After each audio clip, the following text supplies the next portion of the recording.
El escándalo de la reventa de boletas ha dado un debate sobre la ética y la transparencia en el fútbol colombiano.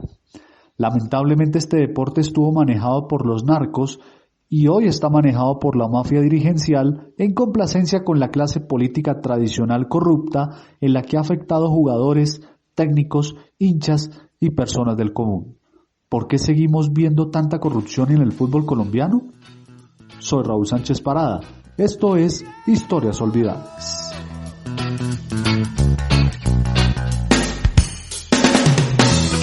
¿Quién te besará de pies a cabeza? El escándalo de la reventa de boletas viene desde hace muchos años en el fútbol mundial, pero en el Mundial de Francia 98, en la Copa América del 2001 y ahora en la pasada eliminatoria al Mundial de Rusia 2018, en la que la Federación Colombiana de Fútbol organizó una cartelización de reventa de boletas en la que las empresas Ticket Shop y Ticket Ya hicieron acuerdos con la entidad, como lo explicó en su momento Pablo Felipe Robledo, antiguo superintendente de Industria y Comercio, en diálogo con el programa Mesa Capital del Canal Público de Bogotá.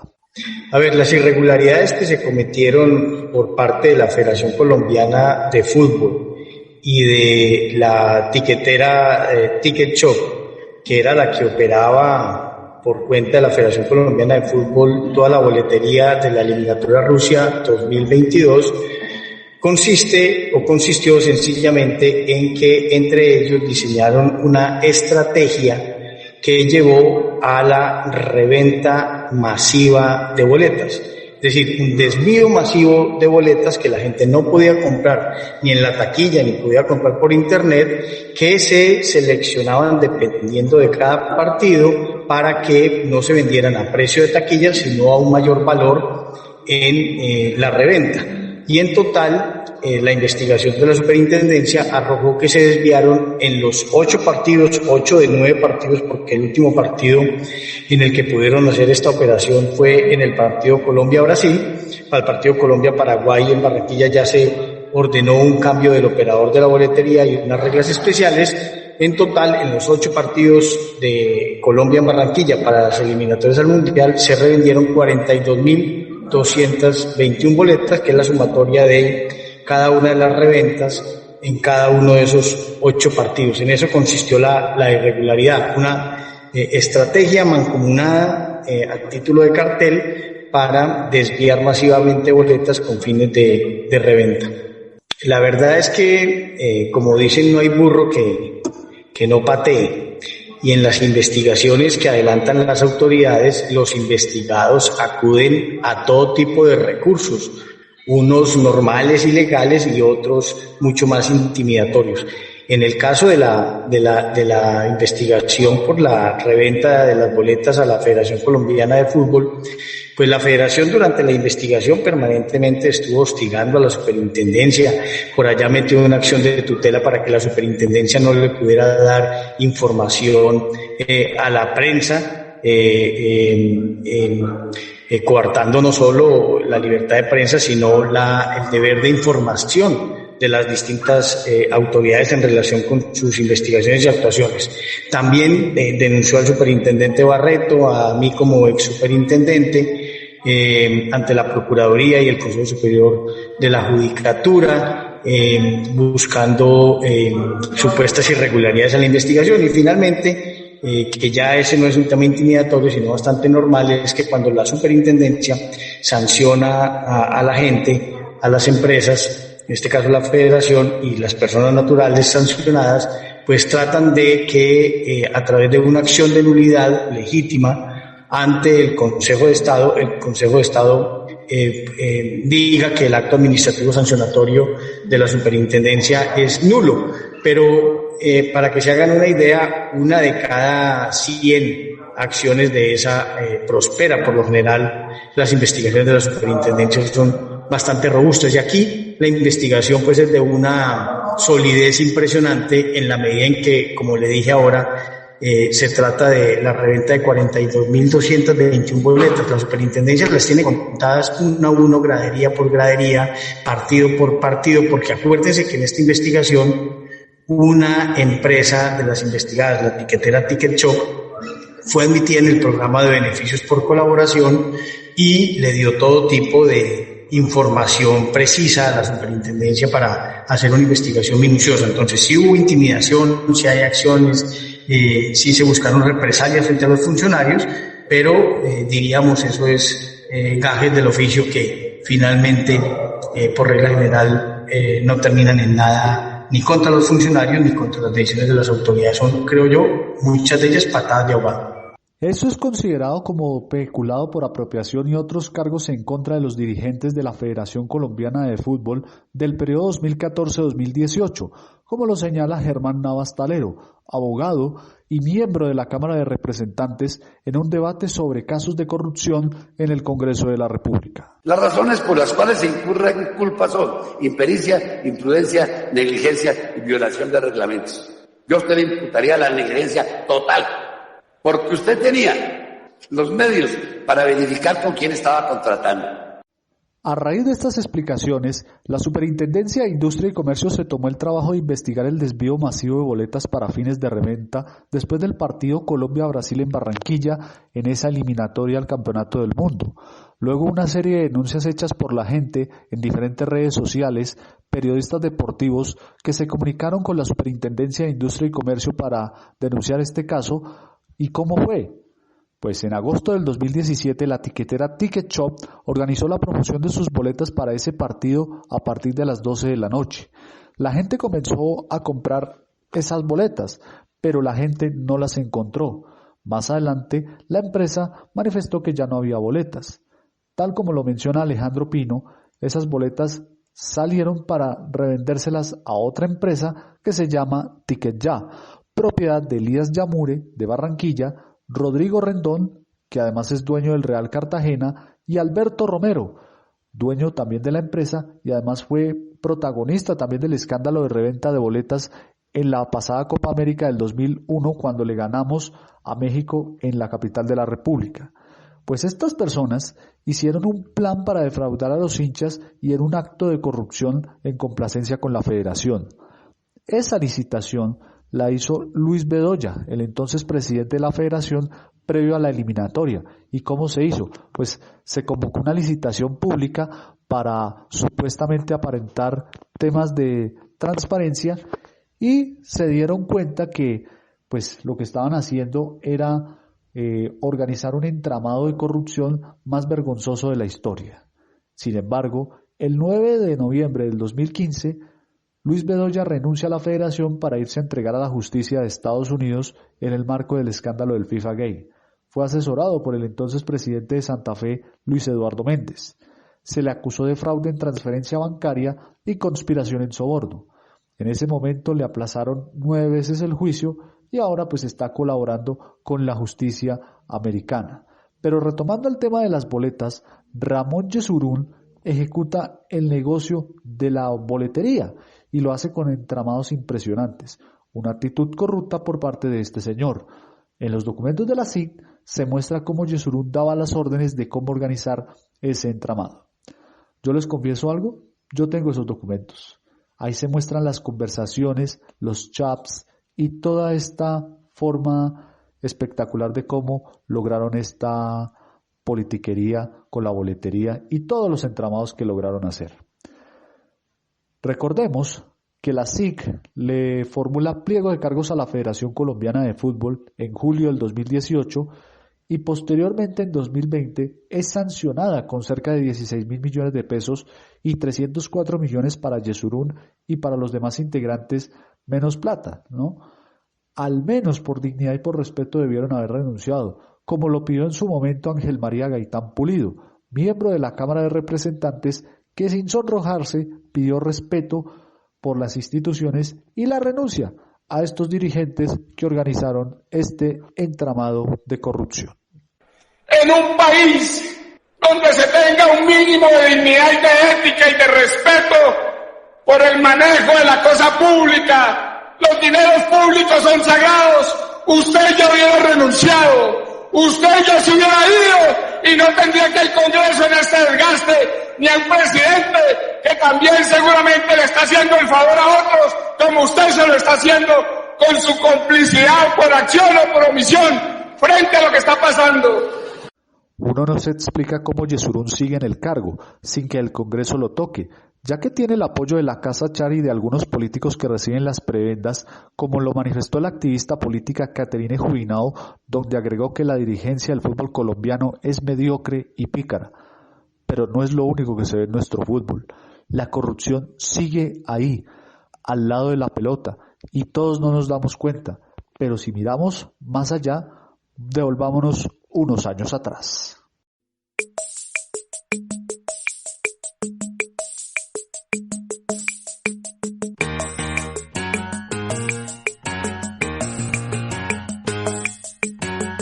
Yo soy el outsider, yo soy el sidestepper, misfit con causa, ya te he topado y no tienes igual.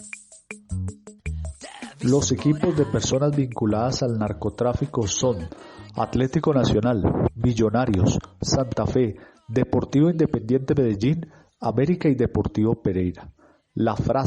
Esta frase legendaria fue dicha por Rodrigo Lara Bonilla el 21 de octubre de 1983 y con ella el entonces ministro de Justicia le apuntaba al fútbol como campo de lucha contra el narcotráfico. 6 meses después de esas declaraciones, Lara Bonilla fue asesinado por orden de Pablo Escobar, que si bien no era el dueño de Atlético Nacional ni del Independiente Medellín, pero sí tenía gente de su organización al frente de esos equipos.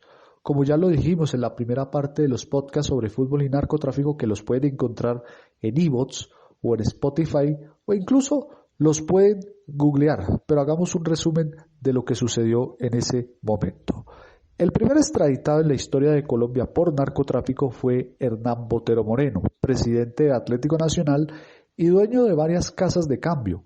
Según la justicia de Estados Unidos, Botero lavó $34 millones del cartel de Medellín, además de la evidente relación que existía entre Miguel Rodríguez Orejuela en el América de Cali y de Gonzalo Rodríguez Gacha en Millonarios y de algunos equipos, con algunas excepciones como el Deportivo Cali y el Junior de Barranquilla de forma oficial. Incluso esta relación de narcotráfico y fútbol se metió en la selección Colombia. Cabe decir que el presidente de la Federación Colombiana de Fútbol, Juan José Bellini, fue detenido en pleno ejercicio de labores por sus vínculos con el cartel de Cali en el proceso 8000 en septiembre de 1995. De acuerdo con las declaraciones de Fernando Rodríguez Mondragón en su libro El hijo del ajedrecista, necesitaba el señor Bellini poner jugadores para vendérselos al mercado de don Gilberto.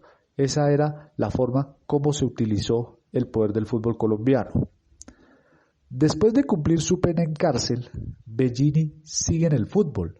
Ya no es un dirigente o presidente de club, pero trabaja como consultor de futbolistas, asesora equipos en la DIMAYOR y en la Federación, con un historial complicado. Cabe señalar que esa influencia de los narcotraficantes en la selección Colombia, que hasta el técnico Pacho Maturana y varios jugadores fueron amenazados de muerte en pleno Mundial de Estados Unidos 1994, y si colocaban a Barrabás Gómez como titular, iba a ser asesinado.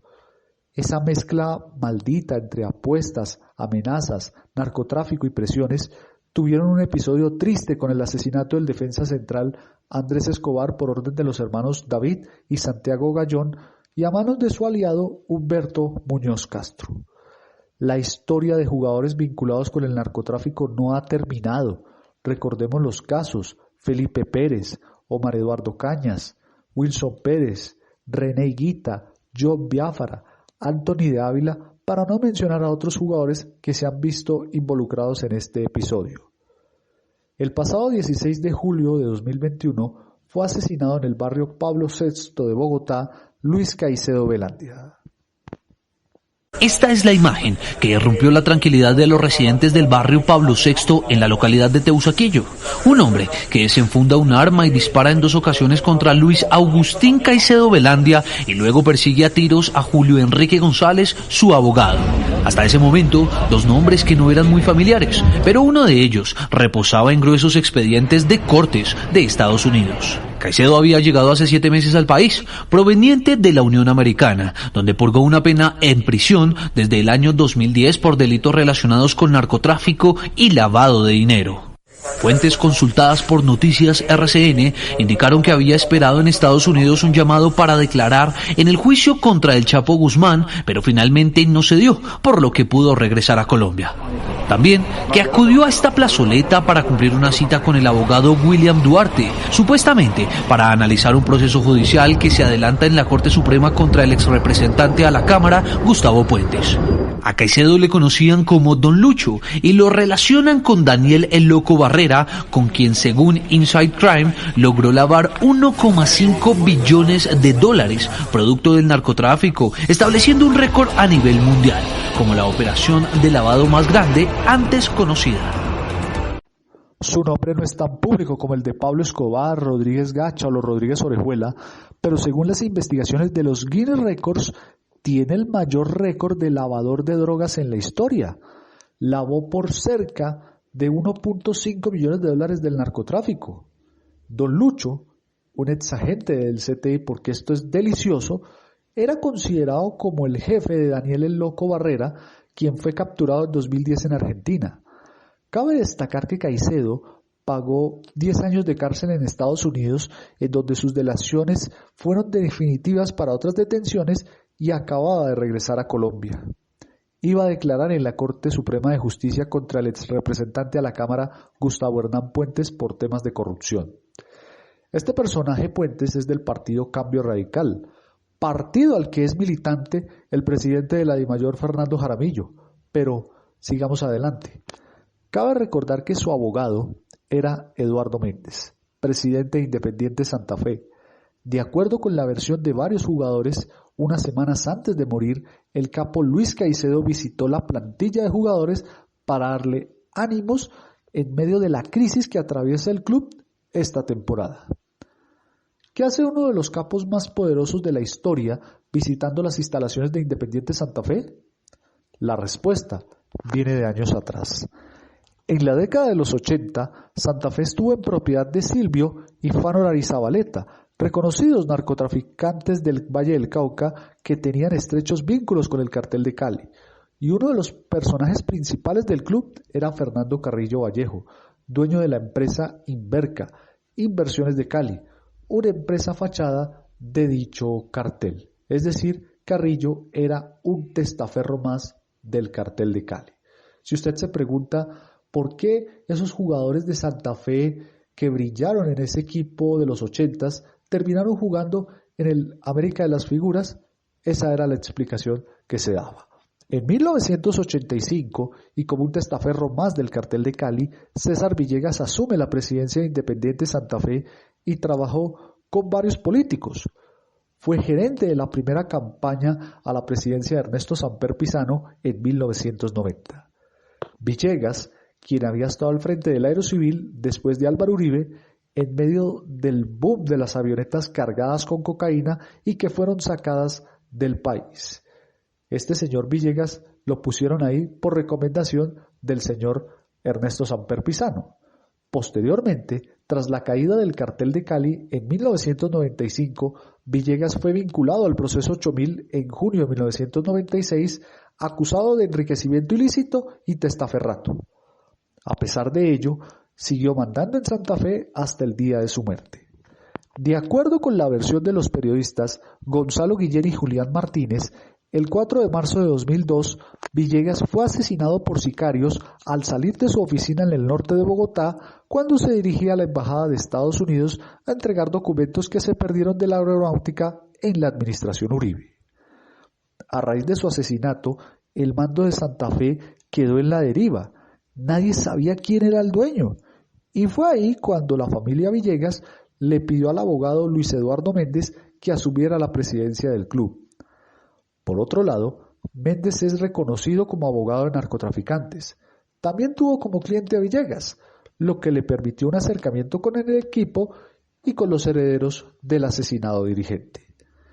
Como dato curioso, tanto Villegas como Méndez estuvieron detenidos en la cárcel La Modelo de Bogotá.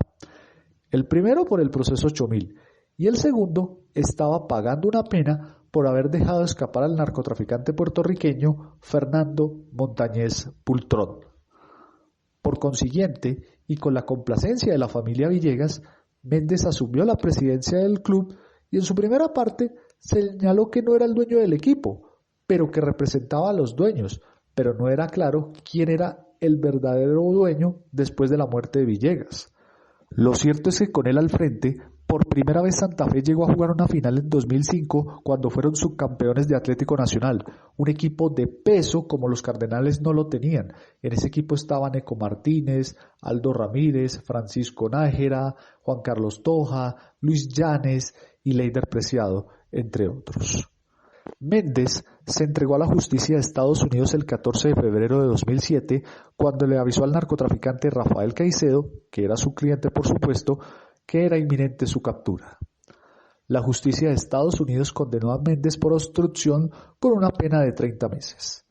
Luego de su retiro, el mando de Santa Fe quedó en manos de César Pastrana, a quien Méndez llevó a la junta directiva y quien tuvo que enfrentar el escándalo del 2010 cuando varios medios de comunicación informaron que con Méndez había ingresado dineros de narcotráfico del ya mencionado Luis Caicedo y Claudio Silva, quienes fueron detenidos ese año. Para salir de la crisis generada por esa vinculación no formal con el narcotráfico, en la que el equipo perdió patrocinios como el de Bavaria, uno de los más fuertes que tenía en ese momento, Pastrana convirtió el equipo en una sociedad anónima en 2011, quedando como su máximo accionista y comenzó una era dorada de títulos locales e internacionales. Lo curioso es que con la salida de Pastrana, la era dorada se acabó. La plata desapareció y otra vez Méndez está al frente. Y como lo dijimos en la primera parte de esta historia, el capo Luis Caicedo visitó las instalaciones de Santa Fe a avisarles a los jugadores que entre todos iban a sacar esto adelante, y eso fue unas semanas antes de ser asesinado. Pero Santa Fe no es el único que tiene sombras de narcotráfico. Durante muchos años, el Real Cartagena estuvo en manos de Mauricio Hidárraga, sobrino de los Rodríguez Orejuela y quien fuera asesinado en 2005. Se supone que su padrastro, Alfonso Maquillón, lo asesinó y quien era el secuaz de Gilberto. Deliciosas historias familiares. Si hacemos un análisis en cómo el cuadro heroico se convirtió en la cantera del América, ya que los mejores jugadores tenían asegurado su futuro en los Diablos Rojos.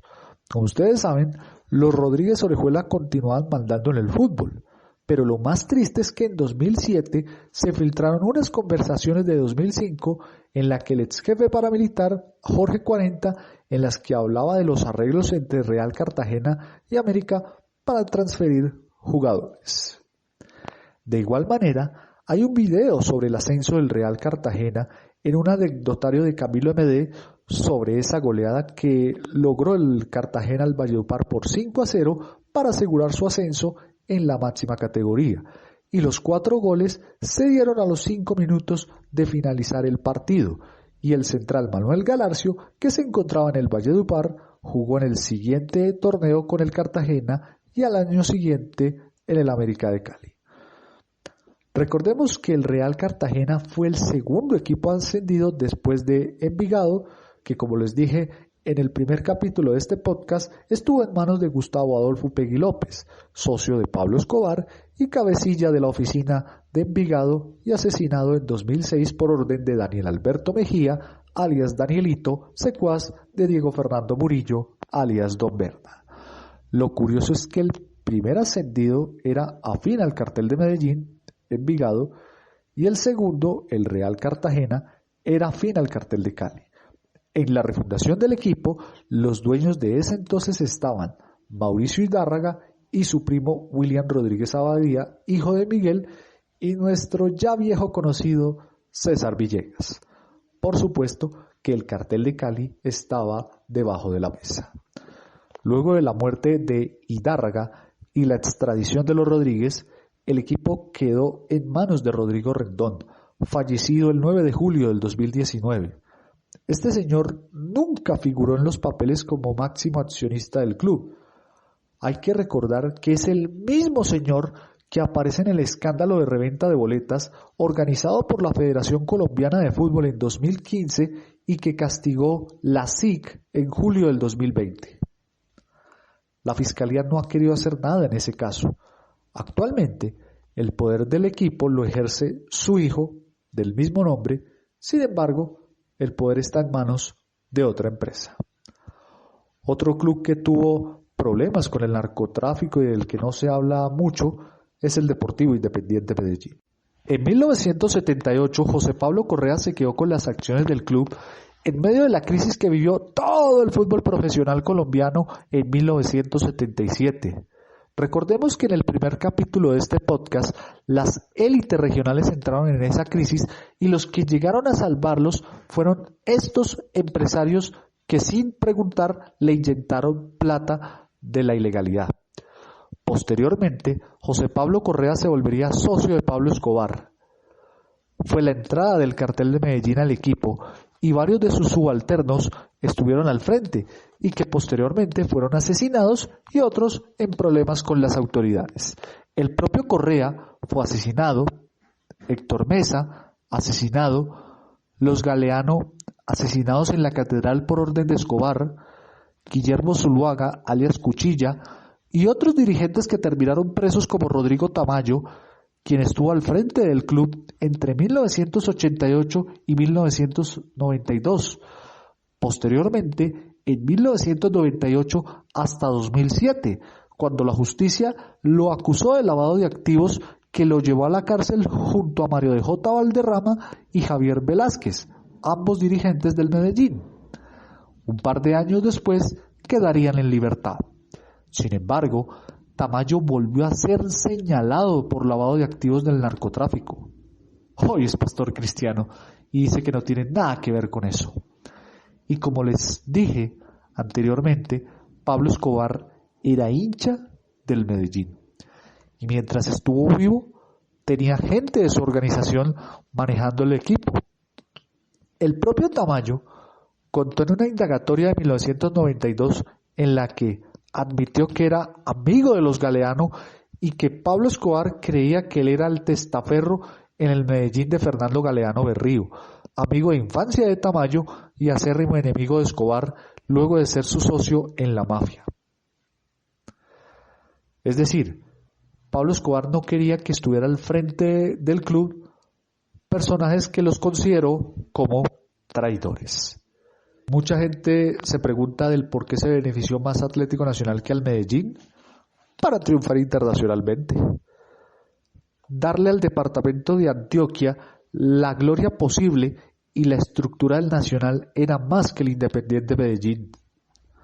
Muerto Escobar, el Medellín estuvo en un limbo hasta que Tamayo tomó el equipo en 1998. No obstante, en 2004 fue acusado por el revisor fiscal Juan Bautista Ábalos de lavar cerca de $5 millones con el manejo del Medellín.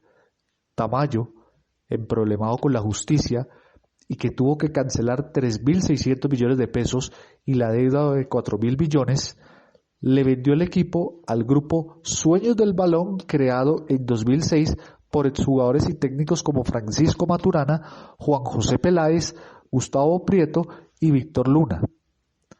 En 2012, Sueños del Balón le vendió su participación a la sociedad El Equipo del Pueblo S.A., encabezada por Raúl Giraldo, empresario de tiendas y supermercados, como accionista mayoritario, muy al estilo del América, controlado por su cuñado y socio, Tulio Gómez.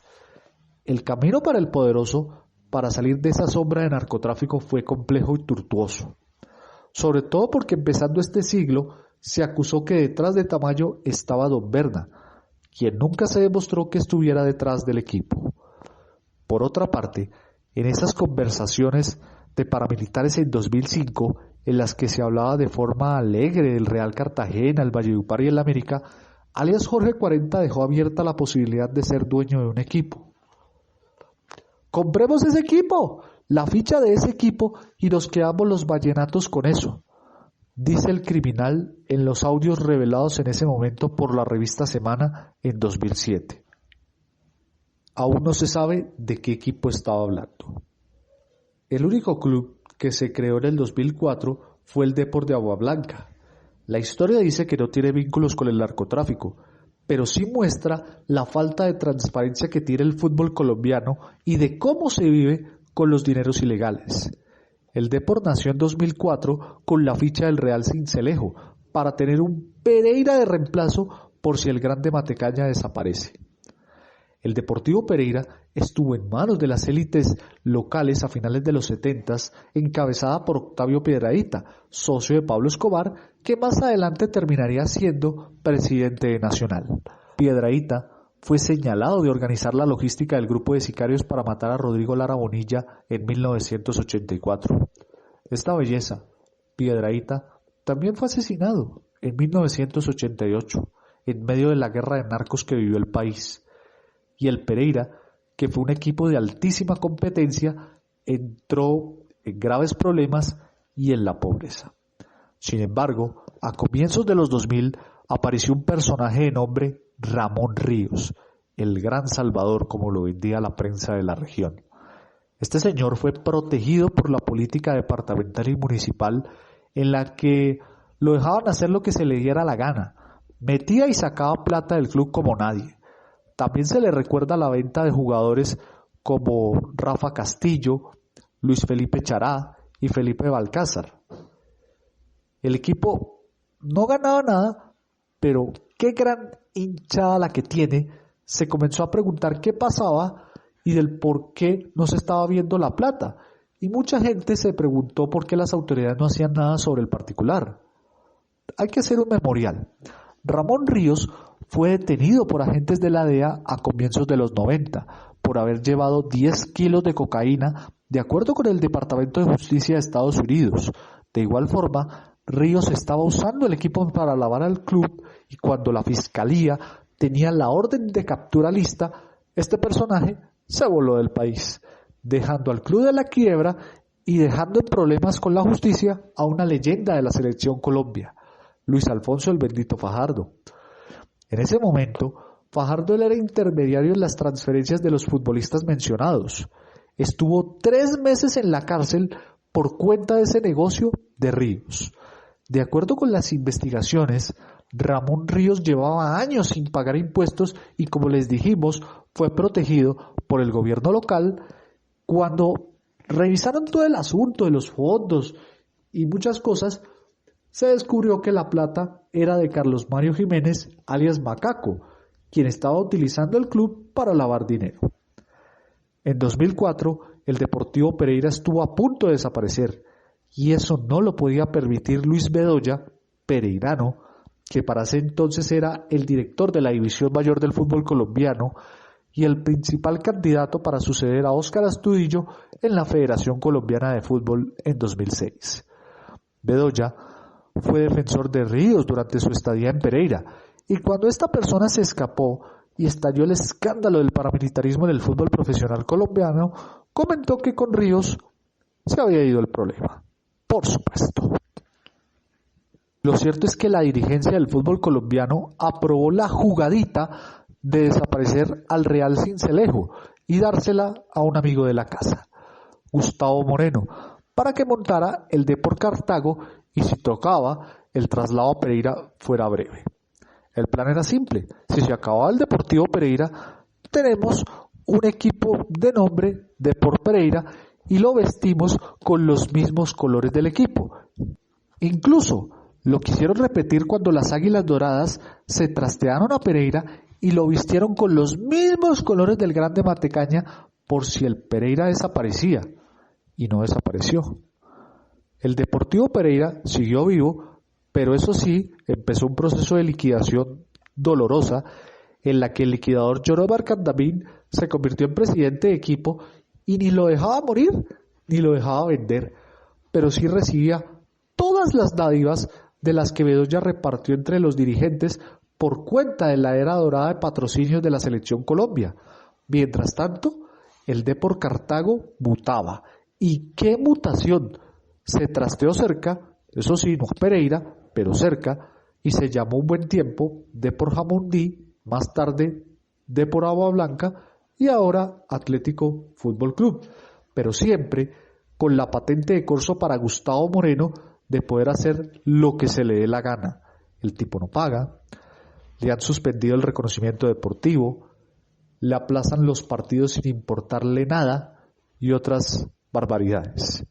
Ahora, la DIMAYOR decidió mantener la ficha al Real Sincelejo, a pesar de que se demostró que la transferencia del 2004 era ilegal y que el verdadero dueño de la ficha es Juan Carlos Restrepo.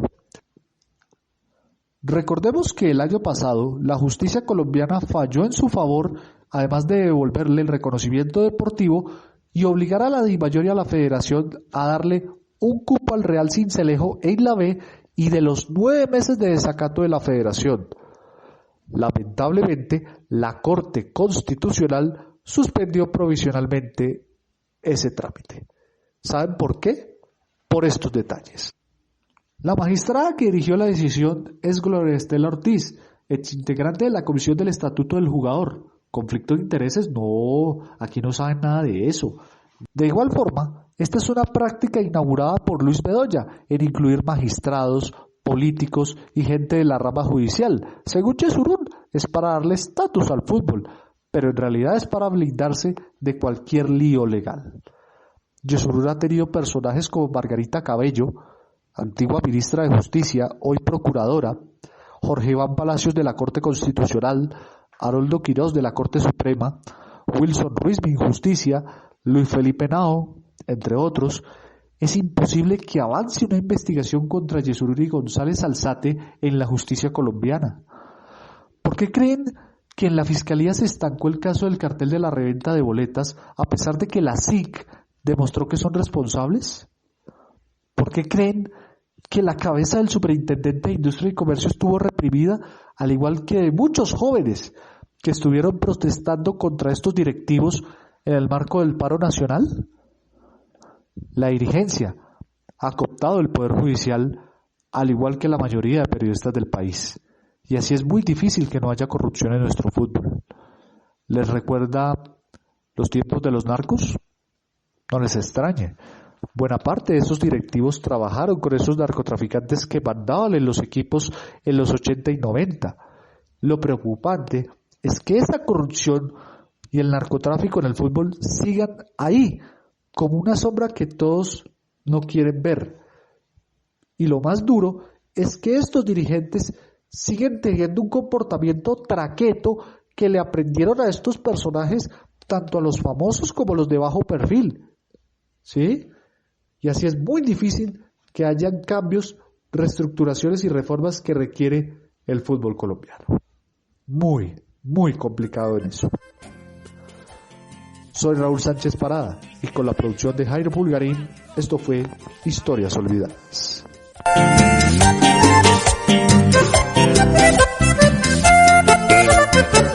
Mil promesas de amor que no se cumplirán. Cuántas cosas bonitas ya no se darán.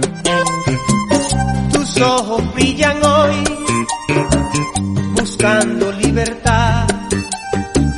Muéstrame tu sonrisa por una vez más.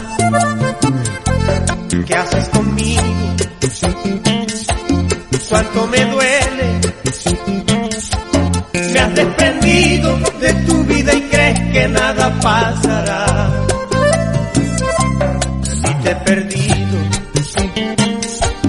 es suficiente para yo ser el más triste del mundo con mi soledad. Como si nada, sigue tu vida, sin importarte este sentimiento de amor de verdad. Con tus palabras causas heridas y no se sabe ni cómo, ni cuándo, ni dónde, ni si es que un día podré sanar. Porque sin tu amor todo es nada ya. ¿Qué hago con tu adiós? Y es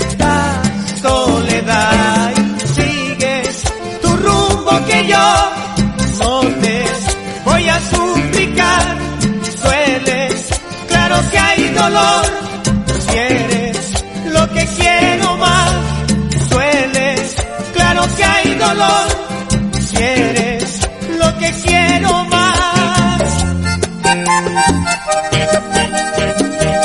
Nilson Martínez y Carlos Macené. ¡Ay, hombre!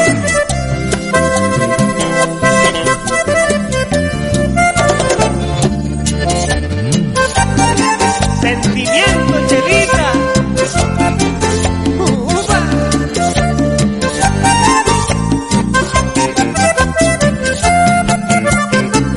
Nadie te va a negar que me hiciste feliz, que cuánto me quisiste, eso no lo sé. Tanto te llegué a amar que me olvidé de mí, y con tanta ternura me puse a tus pies. Pero te marchas, no hay quien te ataje. Eso sí, puedes estar bien segura que no intentaré. El que se va sin que lo echen, dice el adagio que sin que lo llamen regresa otra vez. Me porté bien, lo suficiente, por eso sé que no tienes motivos para llegarme a odiar. Que si pequé fue por quererte, porque te amé demasiado, te quise y seguro que siempre